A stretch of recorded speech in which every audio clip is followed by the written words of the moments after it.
Welcome back to Future Cities Canada, The Summit. My name's Lois Lindsay, Executive Director of Strategic Initiatives at Evergreen. I use she, her pronouns, and for those who are joining us by audio today or who don't interpret the world visually, I'm a middle-aged Caucasian woman with glasses and long hair.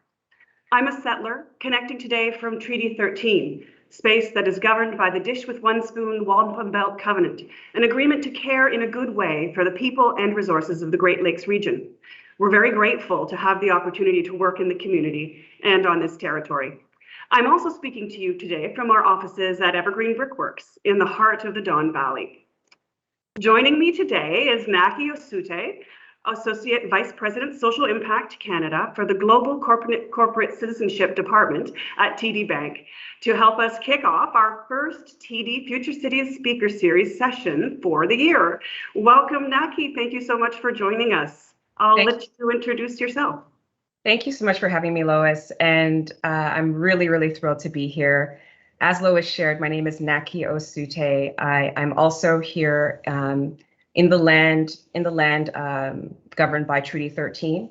And I am an immigrant from Ghana, born in Ghana, and a settler to Canada, to the land we call Canada.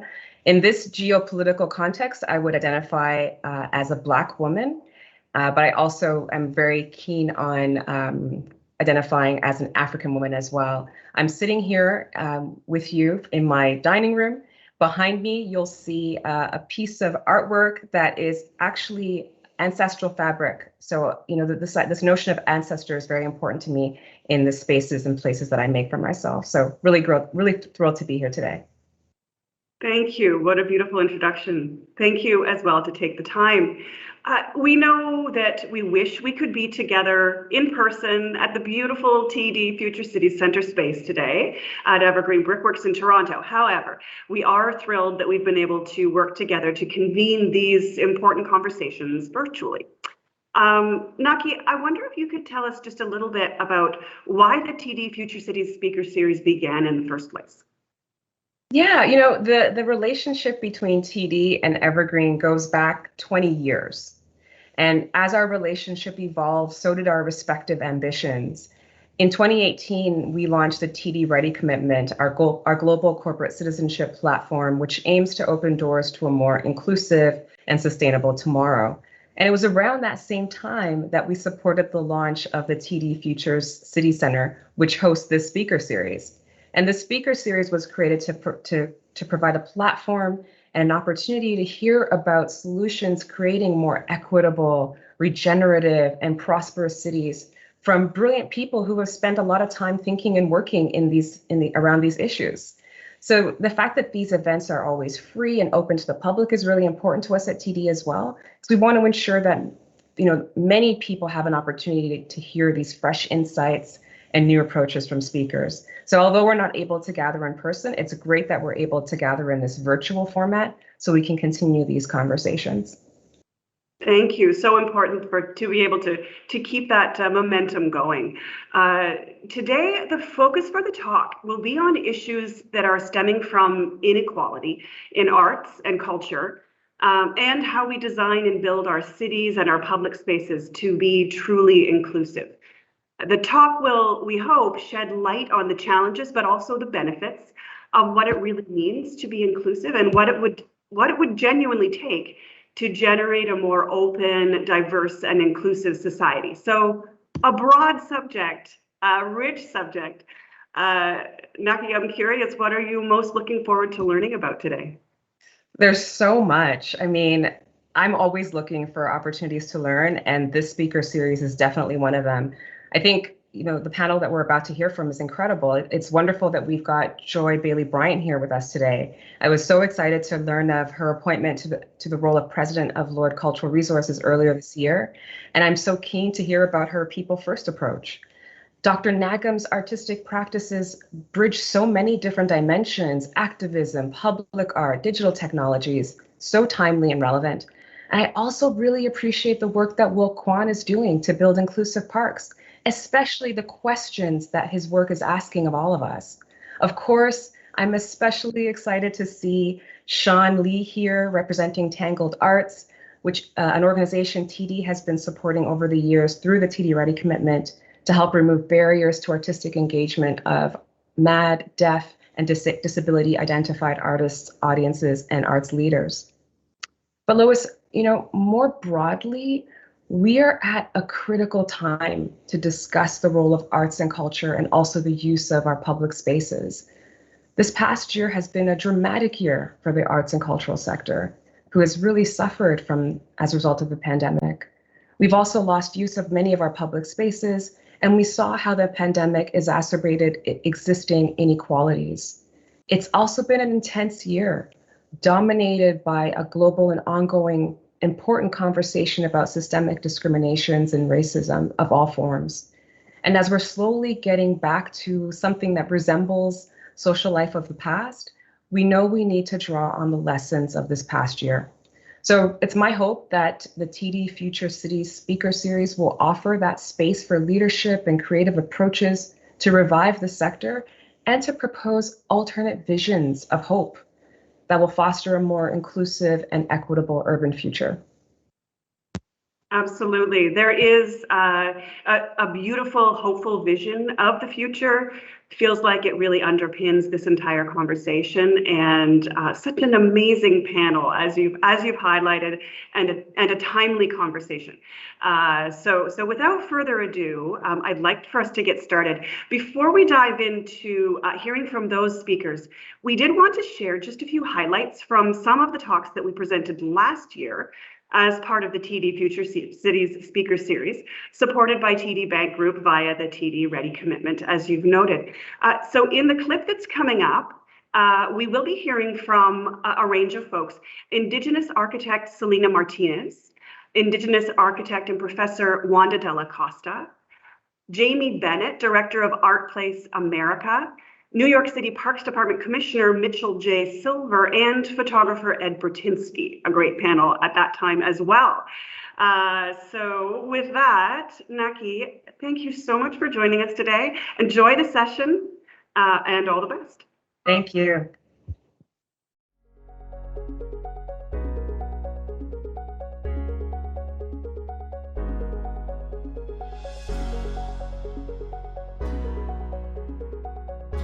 I think what's really important is the more holistic measures of wellness.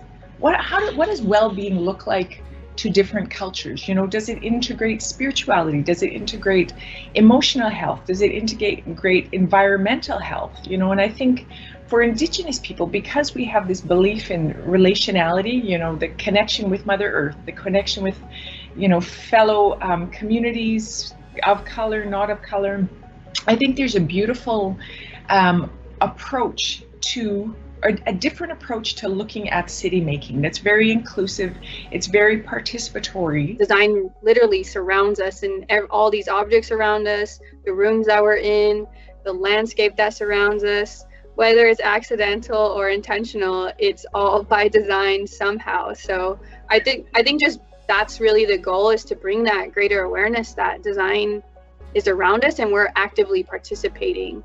Most cities look at their public realm. In New York City, 14% of our city is park space, 26% streets and sidewalks. I'm concerned, because I've been to Toronto and had a talk on this topic, that I think it's way more streets and sidewalks that has a percentage of the city. But the point is that 14 and 26, in New York City, 40% of our city is in the public realm.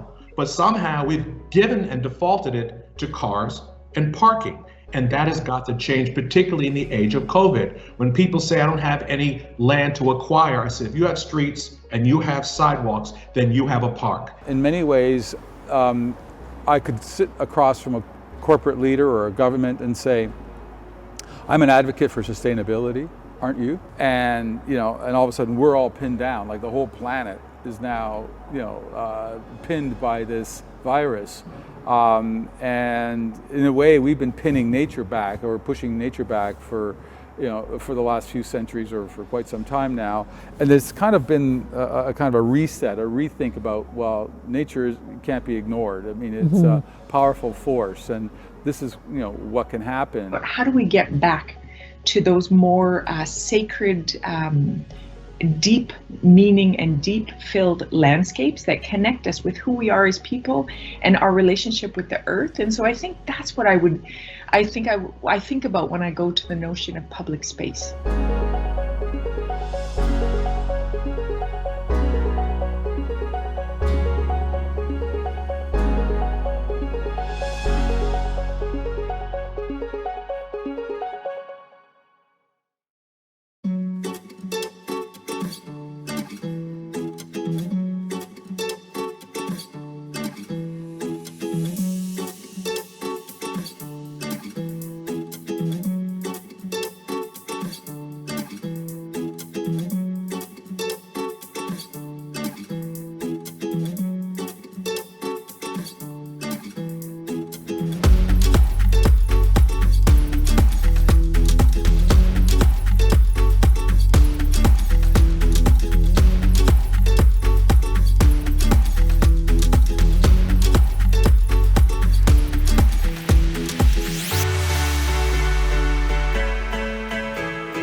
Hello, and welcome to Transforming Spaces into Inclusive Places.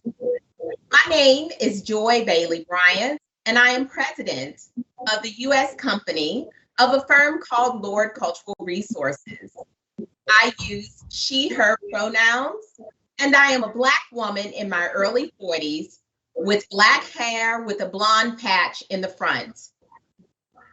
I am wearing a bronze gold lipstick, crafted, manufactured, and distributed by the Black-owned cosmetologist in Detroit, Michigan. I am sitting in front of a virtual background of joyful red and white polka dot trees from the New York Botanical Gardens Yayoi Kusama in the Garden Show. I come to you from the traditional lands of the Lenni Lenape peoples, where our New York office is located. Thank you again for joining us today to have this conversation at the summit.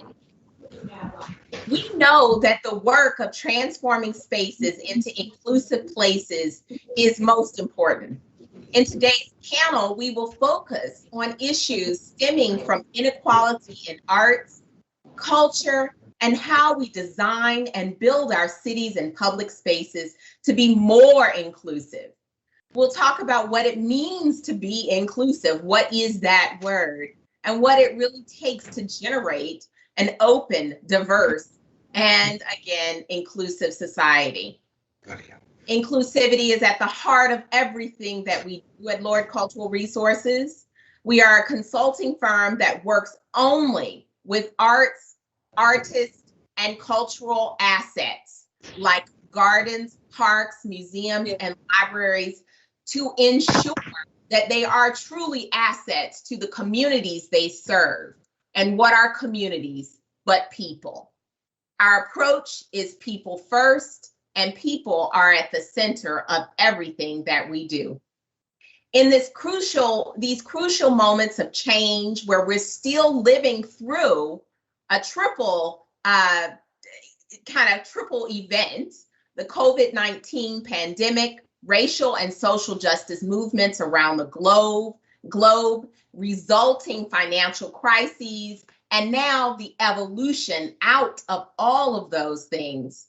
We thought it appropriate to bring together a group of the ultimate innovative problem solvers, artists. Today we have with us Dr. Julie Nagam, Canada Research Chair in Indigenous Arts, Collaboration, and Digital Media, Artistic Director of Nuit Blanche, Toronto 2020 to 2022, an Associate Professor at the University of Winnipeg. We also have Will Kwan, who is Associate Professor, Arts, Culture, and Media at the University of Toronto, Scarborough, and Sean Lee, Director of Programming for Tangled Art and Disability. We're excited to engage in this conversation today. And Julie, let's start with you and the way that your work and how you are working to make cities more inclusive. Thanks, Joy. Thanks for the nice introduction. Excited to be here, even though only virtually. I'm streaming live from Treaty 1 territory in the homeland and the heartland of the Métis Nation. I'm going to start actually in a different spot. I'm going to start in Toronto. And so when I moved to Toronto to start my PhD in 2006, I did an Indigenous remapping of the city of Toronto through the Anishinaabe cosmos, the sky, the middle, and the underground. And I mapped that history through 3 artists. Jeff Thomas, who is the Sky World. You can see his picture of the plastic kitschy Indian figurine in front of the CN Tower. Rebecca Belmore, who was the body, and that's a work that she did for Nuit Blanche in 2009 called Gone Indian in the 4 corners of the most wealthiest part of the city. And finally, Robert Hould, who mapped the underground, all the underground water ravines across the city and brought them all back to Lake Ontario and then mapped ancient pathways throughout the city. Then we did a really big event here in Winnipeg, which was called The Future Was Indigenous, and we brought together 45 Indigenous speakers from Australia, Aotearoa, New Zealand, Finland, Norway, United States, and Canada, covering a big part of the globe. Obviously talking about shared colonial histories through art, design, and the transformation of cities through art and culture, specifically digital media, which is a big focus of mine. This event also coincided with the Indigenous Curatorial Exchange, which happened between Australia, New Zealand, and Canada, bringing together Indigenous curators, scholars, and directors to do different aspects of projects and to kind of revolutionize or push onto the arts councils and the art scenes to create more spaces for Indigenous artists, creators, and makers within all of those cities and countries. Also, some of the work that I do is creating public art. And I know that a few of us are artists on the call, so I thought it would be important. On the one side is a mock-up of a work that I proposed for Toronto. And on the other side is the work which is called The Giving Tree. And on the right side is the electrical currents, which reflects on the hydroelectric development that affects Métis and First Nations people, particularly in central and northern Manitoba. And us in the south continue to use electricity without being conscious of the kind of outputs and the effects on communities that impacts. And although those aren't necessarily urban communities, they're still very important in terms of how we map out space and place and how we're related to place. This is another public artwork at the Forks. This is called Animama, which was created by Casey Adams, Jamie Isaac, and Val Flint. And I curated this work. We have 3 new works that are coming to map important dates of the city of Winnipeg. So this one marks it as a kind of how motherhood, and we're all kind of birthed out of the city and of our kind of this homage to our matrilineal folks. And the 3 other works mark the Winnipeg Foundation's anniversary, Manitoba's 150, and the signing of Treaty 1 territory. These are some of the dissemination projects. I think it's important as an artist and also as a curator and a scholar, we end up writing about that work. So we did one issue for public called Indigenous Art, New Media, and the Digital, which really mapped out Australia, New Zealand, and Canada, and a little bit of the United States. This was co-edited with Dr. Carla Taunton, Dr. Heather Aguliorte. Also Holding Ground, which is a new publication that myself and Dr. Janine Marchessault are working on, that maps out Nuit Blanche and other ruptures to kind of celebrate the 15-year anniversary of Toronto Nuit Blanche, which I'm going to talk about a little bit later. And then Becoming Our Futures, Global Indigenous Curatorial Practices, which came out of the curatorial exchange that I was talking about and was edited with myself, Carly Lane, and Megan Tommy Quinnell. I'm not going to talk too much about some of the glam work, but we've done a lot of kind of takeover of city spaces. So whether that be Montreal, Halifax, Charlottetown, Toronto, we work with large scale we bring together incubators with 6 to 9 Indigenous artists. We trap them in a space for a week or 10 days, and we ask them to create work. And then we show it basically guerrilla style. So the image that you see is in Art in the Open in Charlottetown. We've also done Nuit Blanche in Montreal. We've done Nocturne in Halifax. We've also done Imaginative in Toronto with some partnerships with Trinity Square Video and some other galleries there. This is one that's really exciting. We've just built the first ever and the largest Inuit Art Center, which is called Hamiyuk. And it's actually really quite an incredible story. I co-chair the Indigenous Advisory Circle with Dr. Heather Aguliorte. And not only is this an 8,000 square foot stunning building that houses the largest center of Inuit art in the world, but we actually, as an Indigenous Advisory Circle, renamed or named 14 different spaces through 7 different languages and all 4 Inuit, Nunanga, Inuktitut dialects. So we brought together the circle members and also the language keepers to do this work. And this is actually probably one of the most rewarding. And when I think about the transformations of cities, how it forces people to start using different languages and thinking about their relationship to place. Nuit Blanche Toronto, which you're all super familiar with. We have anchor projects in the GTA hub. So 2022, our plan is to expand. Nuit in Your Neighborhood was our first ever augmented reality works. We had over 20 artists do augmented reality works, and we'll continue to kind of do that. We did Nuit Talks, like what we're doing today, a Nuit podcast, which is called Belonging to Place, where we have critical thinkers, artists, and scholars talking about issues around thinking about space and place. Independent projects, Nuit History, we were able to launch 1,452 projects over the last 14 years in the Nuit Archive or Nuit History. And Nuit Live was what we did for 2020 as part of our live stream and COVID response. For those of you that are from Toronto, Nuit Blanche is North America's largest public art exhibition. We bring together over 1.2 million people in a 12-hour period, and we have over a $45 million economic impact each year. I think it's important that the event that I curated for 2020, or was the artistic director, was the first all BIPOC artists participating, and that's a continued focus. We had the first large-scale augmented reality work for a major city festival and a comprehensive archive of the past 14 years and the continued documentation. The next major project in terms of thinking about cities, and you'll kind of see a recurring theme here between Australia and New Zealand and the circumpolar. And so this project is called The Space Between Us, which is also the title of Nuit Blanche's exhibition. And so, we're really thinking about the shared colonial histories between the Pacific and the circumpolar and North America. And this is a $2.5 million project in just SSHRC funded, and then over $6 million with the partners' contributions. We have over 31 partners in 7 different countries. I'm just going to say quickly, I know that one of the questions we're going to revolve around inclusivity, but for me, it's about student workshops and mentorship. So part of Inuit Futures, we were able to bring a group of BIPOC students, primarily Inuit students, to Venice to participate in Asuma, who was the Canadian selection for the Venice Biennale.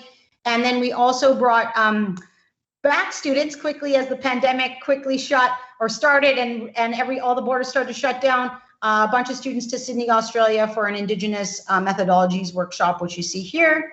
One of the great things that we just finished is Abidjibouan New Media Lab and Kindahesh Collaborative Research Center. It's over 4,000 square feet of Indigenous designed, Indigenous driven, and Indigenous led. And it's the collaborative space is a shared space with Dr. Jamie Cedro, who's a Canada Research Chair here at the University of Winnipeg. And the Digital Media Lab, right now we have about 6 or 7 Indigenous artists in residence. We've been doing virtual workshops like everybody else. And we're really excited in the fall that people are coming back into the university where we'll get to host and have activities. Thank you so much. I'm sorry if I was not fast enough. Chimagwich, Marcy. No apologies necessary, Julie. That was wonderful. I'd actually like to go to Will because Julie, you did show us so many different ways that a variety of different ways that you're working to make municipal spaces more welcoming, working with Indigenous communities across the country and across the world. Will, if you could talk a little bit about the ways that you are working in the ultimate, green spaces, really to make those places places of belonging for everyone. So if you could just talk about that and other ways that you're also working for inclusion and really, I love the word welcoming and belonging, the words. Thank you, Joy. Before I get into that, I really should say thank you to Annie Vandenberg, Lucia Piccini, and Rosemary Costello at Evergreen for inviting me to participate on this panel. I use the pronouns he, him. And just to give you a picture, I am conferencing in from my very spare home office here on the eastern edge of Toronto on lands that are subjected to the Williams Treaty. I'm a 43-year-old Hong Kong-born Chinese man in much need of a post-pandemic haircut. I'm a practicing artist working in a range of media. And as Joy explained, I'm also an associate professor in the Department of Arts, Culture, and Media at the University of Toronto, Scarborough, and in the Masters of Visual Studies program at the Daniels Faculty of Architecture at U of T St. George. So I'm going to talk about one project that has a connection to Evergreen. In early 2017, Kari Quinner, the curator at Evergreen Brickworks in Toronto, approached me to make a temporary public artwork for a stretch of land along the southern portion of the Don River, which was being rebranded as a city park. So after a number of discussions and walks with Kari, after researching and observing the valley, several things stuck with me. The first was how layered and convoluted the valley is. There's the long indigenous history, and then there's the settler treatment of the site. The valley was used for almost a century as a dumping ground for sewage, for industrial waste, and is still today used to house municipal infrastructure, things that we tend to hide away. So there's a major freeway that runs through that part of the land, a rail corridor, pipelines, storage facilities. So I think of the valley now as a kind of mongrel space. When I was spending time in the valley, really most of the people that I encountered were commuters on bikes who were zipping through this stretch of land incredibly fast, trying to get into the downtown core. And really along the length of the valley, there are so many adjoining neighborhoods, and some of them are incredibly wealthy and others quite underserviced and disadvantaged. The second thing that stuck with me was how certain, from an urban planning perspective, the idea of rebranding and reframing the valley lands into a park would be intrinsically good for the city, and that the area neighborhoods would all benefit universally. So I, for one, was not so certain about that idea. So as I developed the project, I really felt that I needed to make a work that had the space to acknowledge all of these facets, all of these beliefs, and all the kinds of nuances and contradictions. So in this slide that we're looking at is the text that appears in the final work. Work called A Park for All, which was completed in 2017.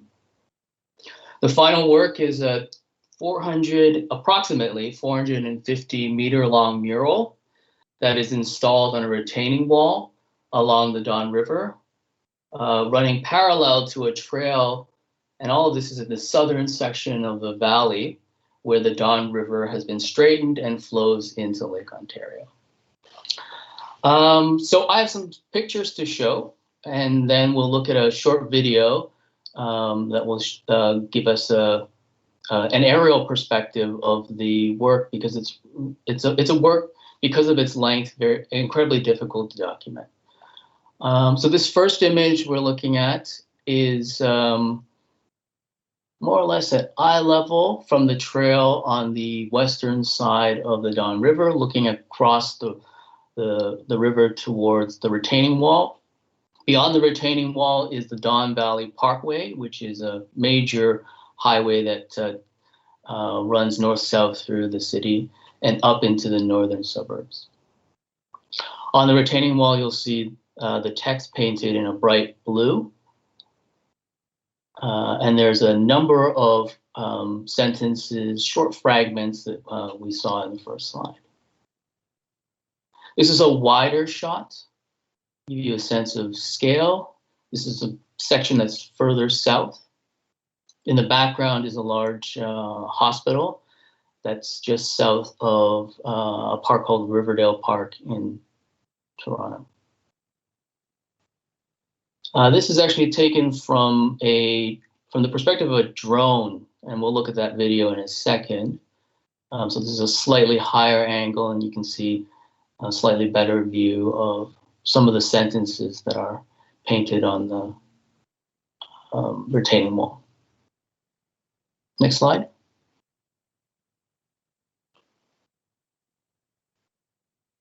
Okay, so this one is this is another image, but it's further south along the Don River, getting fairly close to the point where the river empties into Lake Ontario through the Keating Channel. So this is a longer, it's a shot that provides a bit more perspective, and you can see the text as it straddles the retaining wall and moves south from left to right. This is a detail of that section. Here we can see clearly this is a part of the text. It says a park for the left, a park for the right. This is towards the final section of the mural. I just wanted to describe. It says a park for her, a park for him, a park for them, a park for us, a park for all, a park for some. It ends park for some. Okay, Rosemary, if you want to play the video, and I think I'll wrap up after the video.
Joy, I'm going to leave it there.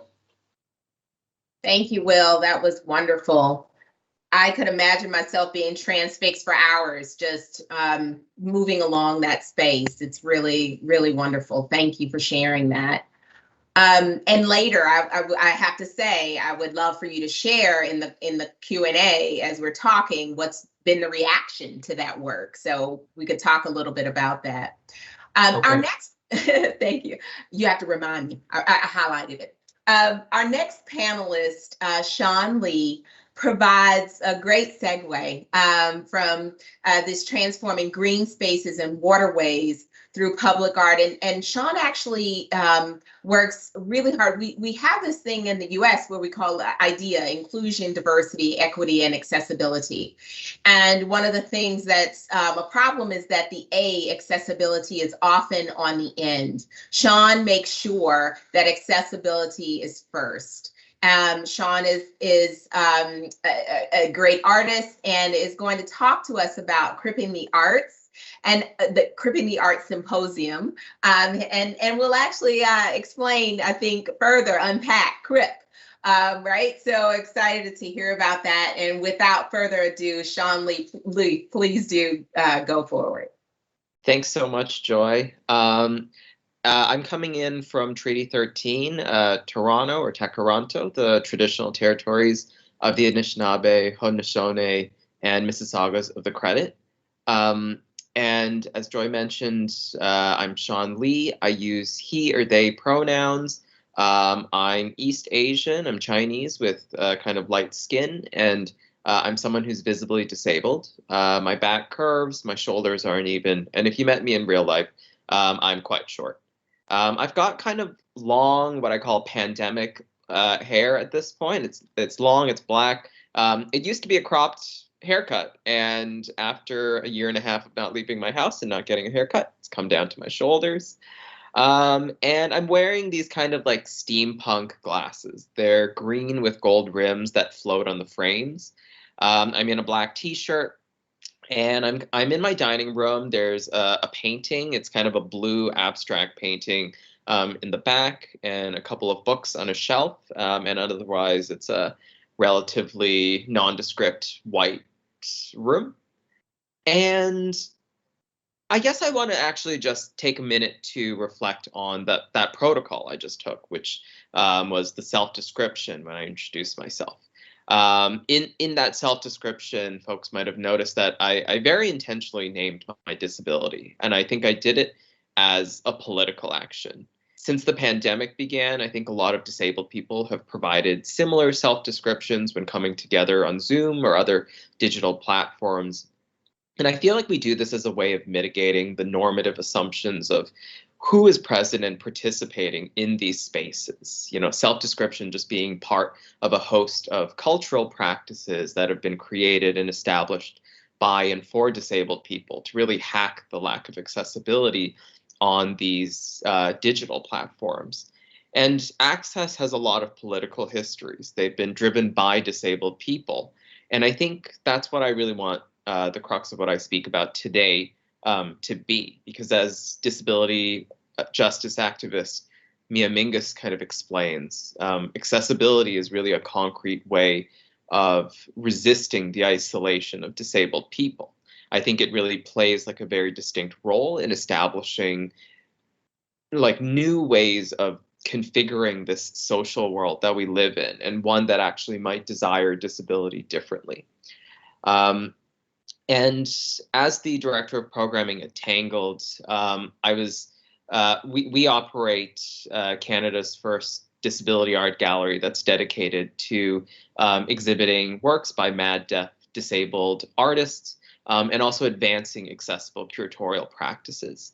And I was really thrilled that one time noted blind actor, performer, and activist Alex Ballmer said, I think going into the Tangled Art Gallery has a totally unique tone, because I walk into that gallery knowing that I've been imagined. I walk into that gallery feeling invited, included, and welcome.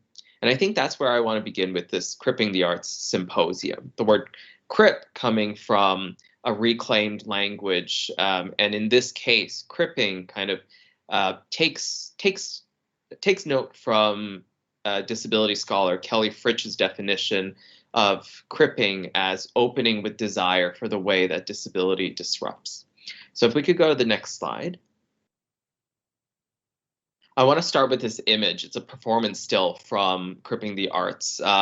It's Ebony Rose Dark, who's performing at Brownton Abbey, and Ebony's kind of in this spandex suit. There's like a tiara made of like branches, and they're bathed in this red light, clutching their hair in this kind of model pose. And behind them, there's a blue screen with white text that reads VIP.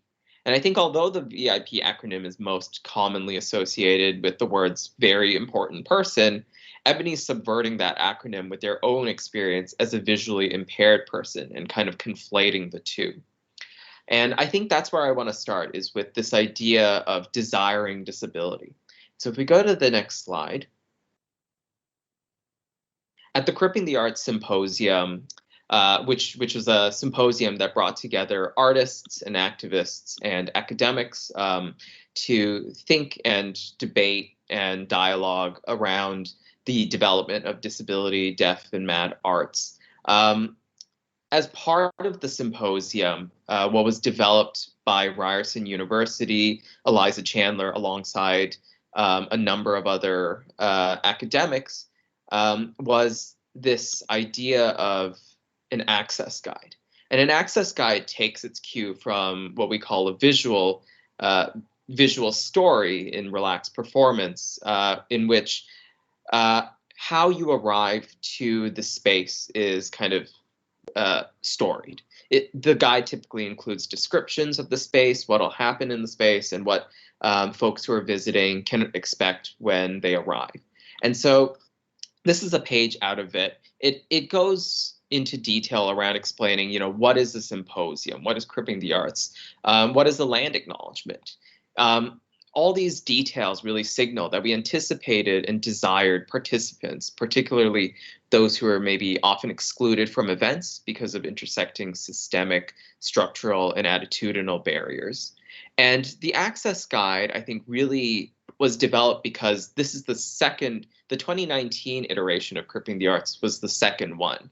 The folks who originally developed the first Cripping the Arts Symposium recalled some critical feedback that we had received after the first iteration, in which members of Soul Express, which is a local theater group made of people who are labeled or identify as developmentally disabled, had expressed that while participating in the first symposium was physically accessible, that there were oftentimes phrases, words that were really academic or were unfamiliar.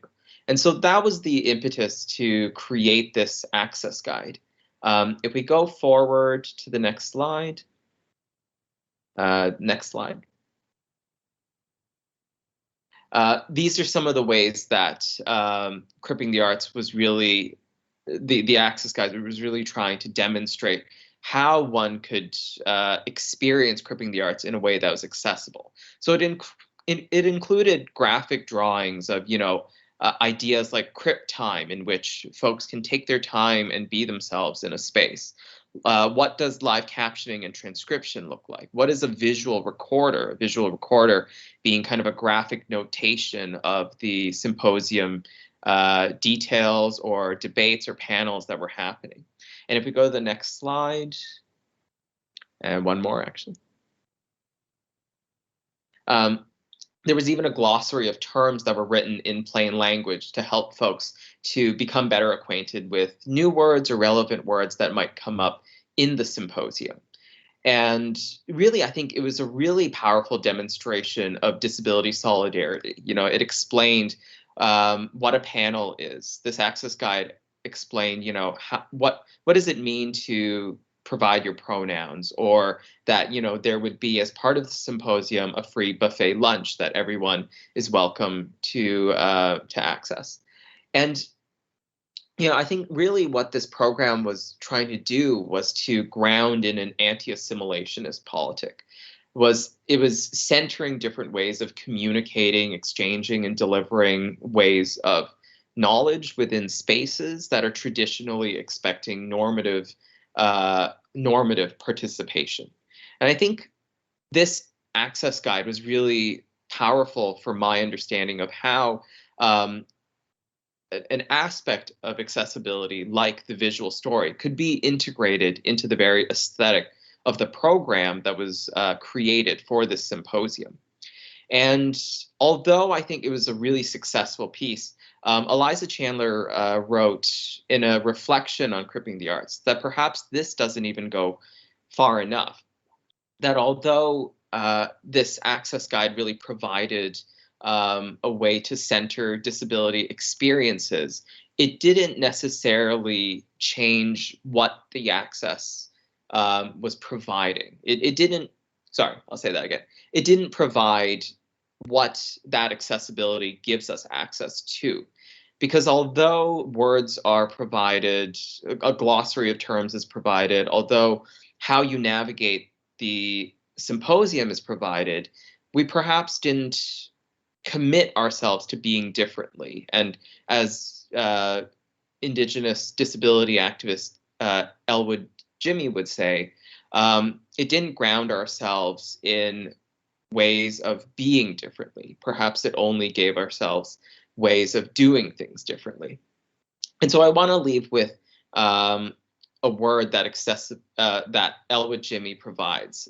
It's a take on accessibility and combining it with the phrase sensibility to create exsensibility, which is really a commitment to not only different ways of doing or knowing, but really a commitment to different ways of being. And I think that's what we are trying to do with Tangled, is to open with desire for that disruption of disability and to be differently, commit ourselves to being differently, not just doing things differently or knowing things differently. And I'll stop there. Thank you so much, Sean. We wanted to take a few minutes just to talk a little bit about what inclusive is and what inclusive spaces are, and then go directly into audience questions. We've gotten some really meaty questions. So I'm going to ask that each person just answer, kind of briefly so we can go straight into the audience questions. But Sean, I was absolutely captivated by this access guide that you created. And so for that, I think we can create our own access guide for attendees here right now, right? So if we just go in a round robin, what is inclusive and what is an inclusive space to you? Okay, so I'm going to start with Sean because you just finished. We'll go quickly to Will and then Julie. Well, for me, I think really inclusivity, I think we want to go beyond it and take on an anti-assimilationist politic when we are trying to center disabled folks, marginalized folks, BIPOC, queer and trans folks. And really this idea of inclusion, I think what Elwood Jimmy says about questioning what accessibility gives us access to, I think inclusion really means centering an anti-assimilationist politic when we are bringing other folks into a space and not privileging the normative ways of being. Mm-hmm. Thank you, Sean. Will, can you further on that? Yeah, I think for me, inclusive spaces, I think they're contingent. They're very specific to a particular location and the people in that location. I think they have to evolve, and I think Sean was hinting at that there's that they can change over time. And then I think there needs to be space for some kind of antagonism for those changes to evolve and manifest themselves, and that we have to kind of check our resistance to that change. Mm-hmm. Thank you. Julie, can you create the access guide as well? For me, it's about challenging the status quo or the powers that be. I think then you know that you are changing it, and you can feel and sense that, like we laughed earlier this morning. I was like, I don't know how to describe myself. It's different for me to think about that and how I would articulate that. And there's not a reluctancy, there's a kind of shyness. And I think that that's rupturing the status quo, is then learning how to do those things different. And it doesn't just mean for the kind of, capitalistic or Eurocentric or colonial powers that be, but it's actually about your day-to-day practices of how you need to always be conscious of your contributions and how you start to articulate yourself and your own ruptures that happen that way. Yeah. Julie, that strikes me. We have a question about what are the critical elements that we need to be thinking about in this. The way that you talk, it sounds like we're dismantling, right? So we're dismantling our thoughts as well as dismantling kind of traditional ways of doing and being. So what are the critical elements that we should be thinking about with that? And I'm just asking Julie, because we'll start there because you started the conversation that you just mentioned that. Sure. I think I can't help but think of Bell Hooks when you say dismantle. Automatically, I think about her as a writer and a critical thinker. And I think about, who's sitting at the table, who's in power, who has their voice, ability, action, however they want to bring themselves to that table. How is that being impacted? And I think for me, that's where the dismantling comes. It's the fact that, like, we're so used to, and I get calls and emails requests all the time, and so do many of my colleagues, like, oh, could we pick your brain? Can we consult you? Can we ask you this thing? How can we fix this? And it's like, well, in fact, you need to talk to all of the people that you think you want to fix or the things you want to change. And I think that's the exhaustion, is that, for me, I don't have all the answers. I definitely am just, one kind of wheel in the spoke. And I feel like, at the end of the day, it's the people that you bring into those critical conversations, sitting, actively participating however they need to in those spaces, then that's where the real transformation and change and the dismantling happens. Completely agree. I was like gesturing wildly in agreement with everything that you were just saying. I'm going to ask a question that came from the audience. It's really asking for advice. I would like to learn about how universities or other institutions have reclaimed or indigenized spaces and places, and what was their process or methodology. We've had a few questions in this way, kind of top tips, either examples or top tips of best practices. So would anyone, I'm putting that out there to the panel to see if who would like to take that question first.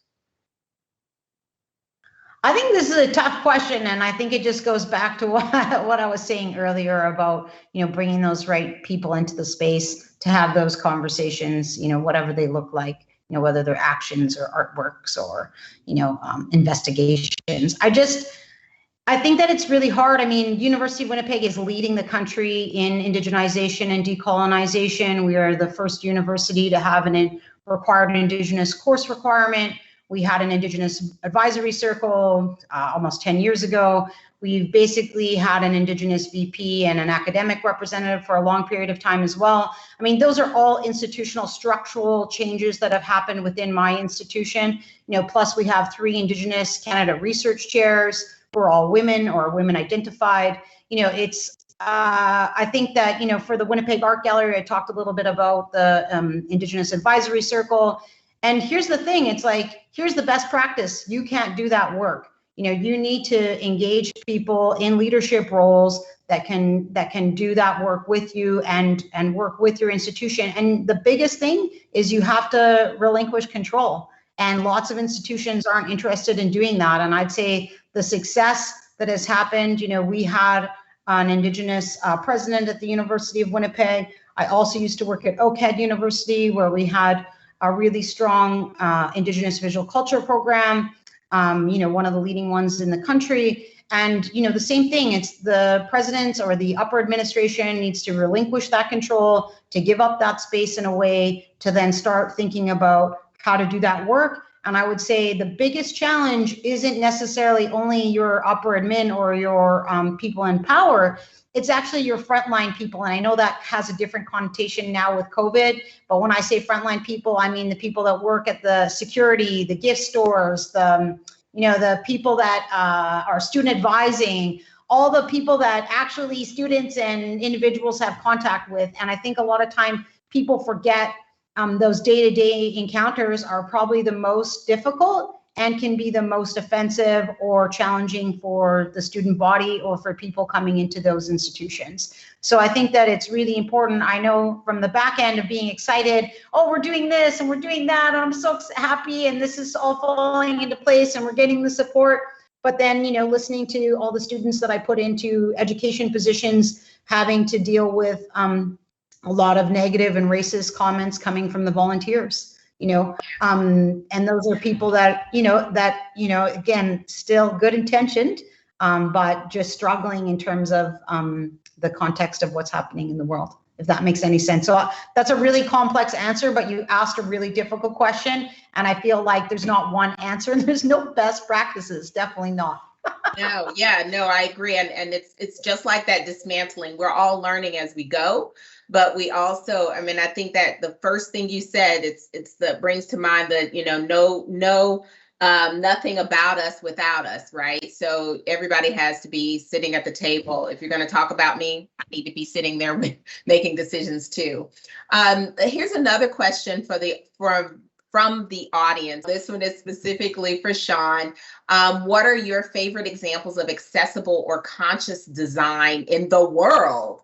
And why? So, hey, you got the whole world to pick from. That's a lot. That's a lot to choose from. But I think what I will say is my favorite is when access design is iterative and co-designed. I think there's some practices that exist, and Amy Hamrai, who's a disability design academic, kind of delves into this idea that universal design had been justified, had been justifying accessibility as this idea that good design is accessible to everyone. But access doesn't always do that. Access sometimes needs to center disabled people. And I think an example of this is, in the access guide that we created for Cripping the Arts, it was done in consultation and with authorship from the folks at Soul Express, who had given us the critique around how kind of the language at the first Cripping the Arts was difficult to understand. And so I think really there's no checklist, there's no access checklist that would suggest an access guide is necessary at a symposium. But it is a commitment, I think, when you invite others into your space, that you can take on this the critique that you receive and really try to create better iterative, co-design access in the next step. And so I think for me, that's an example of like access design, even though I think maybe it doesn't necessarily fit into architectural design. No, that was perfect, and it was great advice as well. So we've actually come to the end. We're a little bit over, but since we were the last session, we actually took a point of personal privilege. I think we all did. This has been a fascinating conversation. I've learned a lot. I think we all have learned a lot from each other. So I want to thank Julie, Will, Sean, thank you so much, not only for being on this panel, but for the work that you're doing to make our world a more welcoming and inclusive space, to increase belonging amongst everyone, amongst all peoples. Even though our time's ended, we have to continue this conversation, right? We've got to continue this conversation with each other and with our colleagues and within our world. We've got to continue to dismantle and build up, I think. So thank you all so much for the work that you're doing and for your time here today. And thank you, audience, for joining us. Bye-bye. Thank you.